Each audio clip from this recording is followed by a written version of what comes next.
అనిల్ కుమార్ మాట్లాడవలసిగా కోరుతున్నాను. పెద్దలు వెంకయ్య గారికి అలాగే రాజర్ గారికి ఇంకా చాలామంది పెద్దలు ఉన్నారు, పేరు నాకు అంత తెలియదు, క్షమించాలా. అలా బాబాసాహెబ్ అంబేద్కర్ గురించి మాట్లాడాలంటే తెల్లారి దాకా సరిపోదు, ఇయర్ అంతా కూడా సరిపోదు. ఎందుకంటే రాజ్యాంగం రాసి ఈరోజు ప్రతి ఒక్కరు ఆ రాజ్యాంగం ప్రకారమే ప్రతి ఒక్క కులపోలు లబ్ధి పొందుతారు. ఈరోజు కార్యక్రమం చేసుకోవడం చాలా ఆనందంగా ఉంది. అలా ఈ రాజర్ సంవత్సరంలో ఈ కార్యక్రమం చేయడం చాలా హ్యాపీగా ఉంది.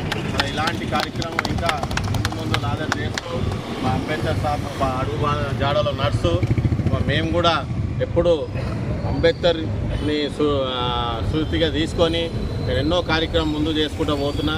కాబట్టి ఈ కార్యక్రమం ఈరోజు ఇక్కడ చేసినందుకు ప్రతి ఒక్కరికి పేరు పేర్చిన ధన్యవాదాలు తెలియజేస్తూ, అన్న మళ్ళీ రాబోయే కాలంలో కాంగ్రెస్ గవర్నమెంట్ ఉంది, ఇక్కడ మంచి ఒక స్టాచ్యూ కూడా కార్యక్రమం చేస్తే బాగుంటుందని పెద్దలకి నేను తెలియజేస్తున్నాను. ఏదున్నా గవర్నమెంట్ ఉంది కాబట్టి ఇక్కడ ఒక స్టాచ్యూ పెట్టేసుకుంటే చాలా బాగుంటుంది. మరి ప్రతి సంవత్సరము ఇది పెట్టడము, దీని వెనకాల మళ్ళీ ఇంకో ఫోటో పెట్టడము ఇది మా అంబేద్కర్కి కించపరిచినట్టు అనిపిస్తుంది నాకు. కాబట్టి అందరూ సహాయ సహకారం తీసుకుందాం, ఎమ్మెల్యే గారు చెప్దాము, వాళ్ళ గవర్నమెంట్ ఎట్లా ఉంది కాబట్టి మీరు కూడా చెప్పేసేసి పోలీస్ పర్మిషన్ తీసుకొని మున్సిపల్ పర్మిషన్ తీసుకొని ఇక్కడ స్టాచ్యూ పెట్టుకుంటే బాగుంటుందని చెప్పేసి చిన్నోడిని నేను మీకు సలహా ఇస్తున్నాను. రాబోయే నెక్స్ట్ ఇయర్లో మళ్ళీ ఇక్కడ స్టాచ్యూ పెట్టుకుని చేసుకోవాలని నా ఒక సూచన.